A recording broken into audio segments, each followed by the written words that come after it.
Hey guys, this is Akmal Khan. Welcome to our channel mister 9th-10th।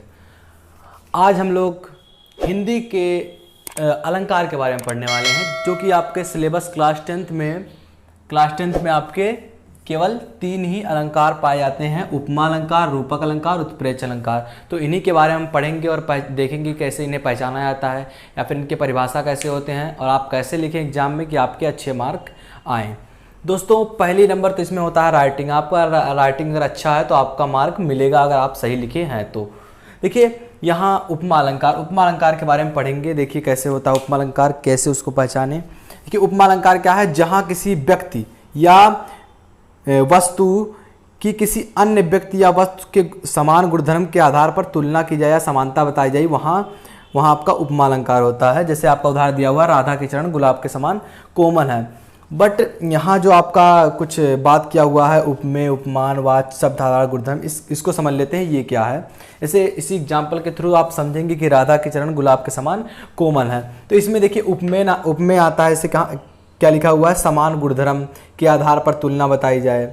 या फिर आप ये रूपक अलंकार पढ़ेंगे या फिर उत्प्रेक्ष अलंकार पढ़ेंगे तो इसमें आएगा आपका ये उपमेय, उपमान, वाच्य, शब्द, साधारण, गुणधर्म। तो इसके बारे में जानना आपका बेहद जरूरी है। ये उपमेय क्या है? उपमेय क्या है आपका? जिस वस्तु से समानता बताई जाती है वही आपका उपमेय होता है। ऐसे किस वस्तु दिखाई गई है? राधा के चरण से। तो राधा के चरण यहाँ आपके क्या हो गए? उपमेय। ये आपके हो गए उपमेय। अब आपके उपमान क्या है देख लीजिए। कह रहा है कि जिस वस्तु से समानता बताई जाती है। किस वस्तु से आपकी समानता बताई गई है? यहाँ पर गुलाब से। तो ये आपके हो गए उपमान। ये आपके गुलाब जिससे समानता बताई, जिस वस्तु समानता बताई जाए वो उपमेय है। और फिर जिस वस्तु, यहाँ क्या लिखा हुआ है कि जिस वस्तु समानता बताई जाए वो उपमान होता है। और जिस वस्तु की समानता बताई जाती है उसे कहते हैं आप उपमेय। और वाच्य शब्द क्या होता है आपका? समानता अथवा पहचान को व्यक्त करने वाले वाच्य कहलाते हैं। जैसे उदाहरण में दिया हुआ है समान। ये आपका समान है वाच्य शब्द। ये आपका वाच्य शब्द, जो कि आपके एग्जाम में पूछे नहीं जाते हैं, बट समझने में या फिर आपका अगर एग्जाम्पल दे दिया हुआ है तो इसमें से आप उपमेय उपमान निकाल के आप पता लगाएंगे कि ये उपमा है या रूपक है या उत्प्रेक्ष कौन सा अलंकार है।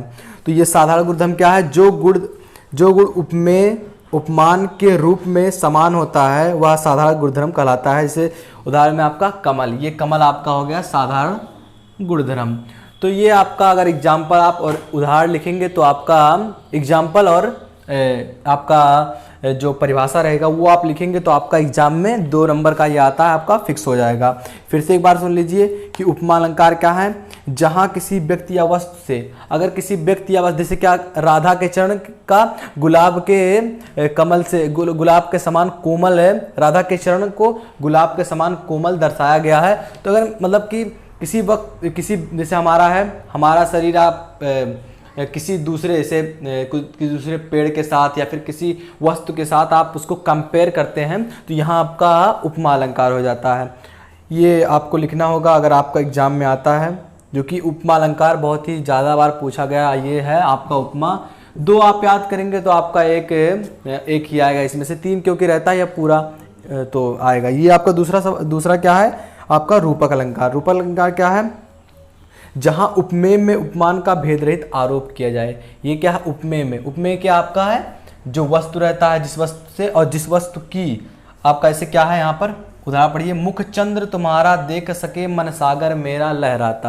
यानी कि किसी का मुख और चंद्र, इसके बीच में आपका भेद रहित सीधा आरोप किया गया। मुख का चंद्र के साथ भेद रहित आरोप किया जाता है। और इसके बीच में आपका सबसे ज्यादा पहचानने का तरीका क्या है कि ये जो आपका डैश ये जरूर रहेगा। ये डैश, मन सागर मेरा लहराता, यहाँ बीच में डैश होगा।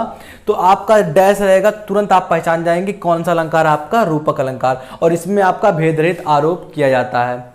अब देखिए इसका आप उदाहरण लिखेंगे। जैसे यहाँ उपमेय में उपमान का भेद रहित आरोप किया जाता है तो आपका ये एग्जाम्पल उसके साथ लिखेंगे तो आपका 2 नंबर आपका फिक्स है। अब देखिए यहाँ पर उत्प्रेक्ष अलंकार। ये क्या है? उत्प्रेक्ष अलंकार जहाँ उपमेय में उपमान की संभावना व्यक्त की जाती है। उपमेय में उपमान का संभावना क्या, जैसे सोहत ओढ़े पीत पटु श्याम सलोने गात मानो नीलमणि सैन पर अपित परियो प्रभात। यहाँ श्री कृष्ण जी जब श्याम सलोने गात पीले कपड़े को पहनकर जब नीलमणि सैल पर खड़े होते हैं तो ऐसा प्रतीत होता है, मानो लगता है कि सूर्य का पहला प्रभात उनके वस्त्र के माध्यम से हमारे पृथ्वी पर गिर रहा है, कि उनके वस्त्र को प्रभात से जोड़कर संभावना व्यक्त की गई है। और यहाँ पर एक हमेशा कॉमन शब्द आता है, क्या, मानो। आ गया कोई भी सेंटेंस में तो आप समझ लीजिए कि आपका ये उत्प्रेक्ष अलंकार है। तो ये इस तरह के अलंकार होते हैं जो कि आपको एग्जाम में लिखने होते हैं। आपका 2 नंबर का पूछा जाता है, उपमा, रूपक, उत्प्रेक्ष। तो दोस्तों आशा करते हैं वीडियो पसंद आए होगी। यदि वीडियो पसंद आए तो लाइक जरूर कर दिए। आप हमारे चैनल पर नए आए तो सब्सक्राइब कर लें, क्योंकि हमारा channel mister class 10th 9th 10th वो आपको वीडियोस देगा जो आपको एग्जाम में टॉप करने में मदद करेंगी।